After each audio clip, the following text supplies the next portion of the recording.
ඔස්මෝකෝට් කියද්දිම ඔයාලා දන්නවා ඇන්තූරියම් ඕකිඩ් වලට නැතුවම බැරි පොහොරක් කියලා. හැබැයි මාත්‍රාව වැරදුනොත් ඇන්තූරියම් ඕකිඩ් වලට ලොකු අවදානමක් වෙන පොහොරක් කියලා ඔයා දැනගෙන ඉඳියද? ඉතින් ගොඩක් දෙනෙක් කියන දෙයක් තමයි මේ ඔස්මෝකෝට් පැලවලට දානවා. හැබැයි මාසයක් විතර යද්දි අනේ පැල ටික විනාශ වෙලා යනවා. සමහරු කියනවා කොච්චර පොහොර එකතු කරත් වැඩක් නැහැ. ඇත්තටම කිසිම ප්‍රතිඵලයක් නැහැ කියලා.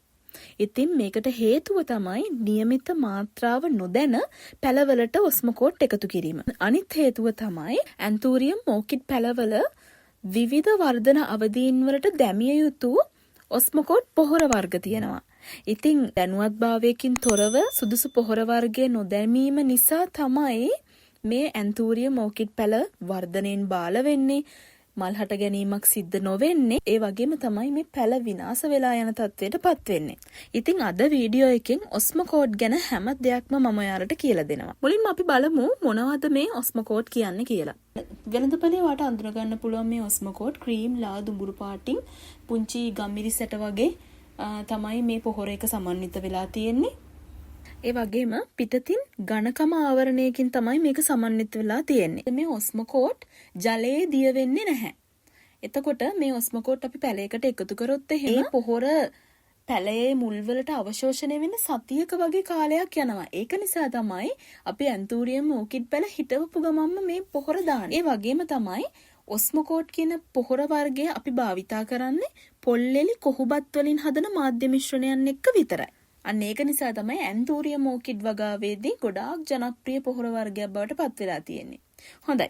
දැන් අපි බලමු මොනවද මේ ඔස්මෝකෝට් වර්ග කියලා. ඉතින් ඔස්මෝකෝට් නමින් පොහොර වර්ග තියෙනවා 3ක්. ලංකාවේ දැනට ප්‍රධාන වශයෙන්ම තියෙන ඔස්මෝකෝට් වර්ග 3 තමයි ඔස්මෝකෝට් all purpose. ඒ කියන්නේ 14යි 14යි 14. මේකේ NPK අගය ගත්තොත් එහෙම N අගය 14කුත් P අගය 14කුත් K අගය 14කුත් විදිහට තමයි සඳහන් වෙලා තියෙන්නේ. ඔස්මෝකෝට් අනිත් පොහොර වර්ගයේ තමයි ඔස්මෝකෝට් high N කියන පොහොර වර්ගය. ඉතින් මේකේ N අගය 16කුත් P අගය 11කුත් K අගය 10කුත් විදිහට තමයි සඳහන් වෙලා තියෙන්නේ. ඒ කියන්නේ මේ පොහොර එක නයිට්‍රජන් වැඩි පොහොර එකක්. ඊළඟට ඔස්මෝකෝට් වර්ගයේ විදිහට කතා කරන්නේ ඔස්මෝකෝට් high K කියන පොහොර වර්ගය.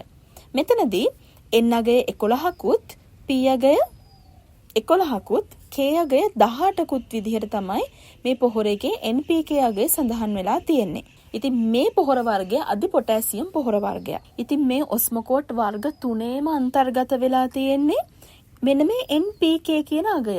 දැන් අපි බලමු මොකද්ද මේ NPK අගය කියලා කියන්නේ. අනිවාර්යෙන්ම ඔයා පොහොර මිලදී ගැනීමේදී සැලකිලිමත් වෙන්න ඕන විශේෂම කාරණාවක් තමයි මෙන්න මේ NPK අගයන් දිහා. ඉතින් මේ NPK අගයන් වලින් N කියලා කියන්නේ නයිට්‍රජන්. P කියන්නේ phosphorus. K කියන්නේ potassium. ඉතින් මෙන්න මේ නයිට්‍රජන්, potassium, phosphorus ඕකිඩ් ඇන්තූරියම් වලට අත්‍යවශ්‍ය පෝෂක තුනක්. මොකද්ද මේ NPK වලින් වෙන්නේ? නයිට්‍රජන්. එහෙමත් නැත්නම් මෙන්න මේ විදියට පොහොර පැකට් එකේ සඳහන් වෙලා තියෙන N වලින් වෙන්නේ ඇන්තූරියම් ඕකිඩ් කුඩා පැල ඉක්මනට දළු දාලා පැලය වැඩෙන්න උදව් වීම. ඉතින් කුඩා ඇන්තූරියම් ඕකිඩ් පැල සඳහා ගොඩක්ම හොඳ මෙන්න මේ නයිට්‍රජන් සංයුතිය වැඩියෙන් සඳහන් කරලා තියෙන ඔස්මෝකෝට් වර්ගය. ඒ කියන්නේ ඔස්මෝකෝට් high N කියන පොහොර එක. එතකොට මෙන්න මේ P phosphorus. මේ phosphorus වලින් ඇන්තූරියම් ඕකිඩ් පැලවලට වෙන වාසිය තමයි ඒ ඕකිඩ් ඇන්තූරියම් පැලවල හොඳින් මුල් ශක්තිමත් වෙලා පැලය මල් හැදෙන අවධිය දක්වා වර්ධනය කරගන්න උදව් වෙනවා. අවසාන වශයෙන් මෙන්න මේ තියෙන K එහෙමත් නැත්නම් පොටෑසියම් වලින් වෙන්නේ ඉක්මනින්ම මල් හට ගන්න උදව් වෙන එක. ඉතින් ඔයා ඔස්මෝකෝට් මිලදී ගනිද්දී මෙන්න මේ NPK අගය ගැන හොඳ අවධානයක් ඊට පස්සේ යොමු කරන්න. දැන් අපි බලමු මේ ඔස්මෝකෝට් වර්ග 3 ඒ කියන්නේ all purpose, high K, high N කියන මෙන්න මේ ඔස්මෝකෝට් වර්ග 3 අපි කොහොමද ඇන්තූරියම් ඕකිඩ් වලට එකතු කරන්නේ? ඒ වගේම තමයි ඒ පැල සඳහා ගැලපෙන පොහොර වර්ගය අපි තෝරගන්නේ කොහොමද කියන දේත් කතා කරමු. ඉතින් ඔස්මෝකෝට් high N කියන පොහොර වර්ගයේ නයිට්‍රජන් සංයුතිය වැඩි. ඉතින් ඇන්තූරියම් ඕකිඩ් පුංචි පැලවල අලුතින් කොළ දළු දාලා වර්ධනය වෙන්න high end පොහොර වර්ගය උදව් වෙනවා. ඊළඟට ඔස්මෝකෝට් all purpose කියන පොහොර වර්ගය. මේක ගොඩාක් දෙනෙක් පාවිච්චි කරන්නේ නැති පොහොර වර්ගයක්. හැබැයි මේ පොහොර වර්ගය තමයි අත්‍යවශ්‍යම පොහොර වර්ගයක් වෙන්නේ ඇන්තෝරියම් ඕකිඩ් වල සාමාන්‍ය වර්ධන අවධියේදී. ඉතින් ඔස්මෝකෝට් all purpose කියන පොහොරේගේ නයිට්‍රජන්, ෆොස්ෆරස්, පොටෑසියම් සමානුපාතයෙන් තමයි තියෙන්නේ. මේ පොහොර එක වඩාත්ම සුදුසු වෙන්නේ සාමාන්‍ය වර්ධනයක් සහිත පැලවලට. ඒ කියන්නේ කුඩාම පැල සඳහා මේ පොහොර එක සුදුසු වෙන්නේ නැහැ. කුඩාම පැලවලට අපි එතකොට එකතු කරන්න ඕනේ ඔස්මෝකෝට් high end කියන පොහොර එක.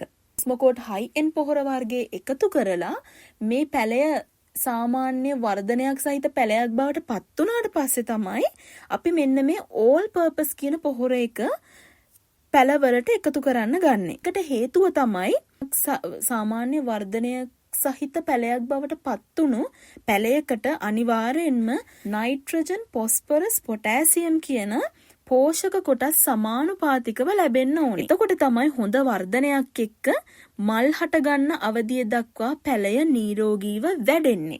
අන්න ඒකට තමයි අපි මෙන්න මේ all purpose කියන පොහොර එක දාන්නේ. all purpose පොහොර එක එකතු කර සාමාන්‍යයෙන් වර්ධනය වෙලා තියෙන පැලයට. ඊට පස්සේ මේ පැලය ඔන්න මල් එන අවධියට වර්ධනය වෙන්න ගන්නවා.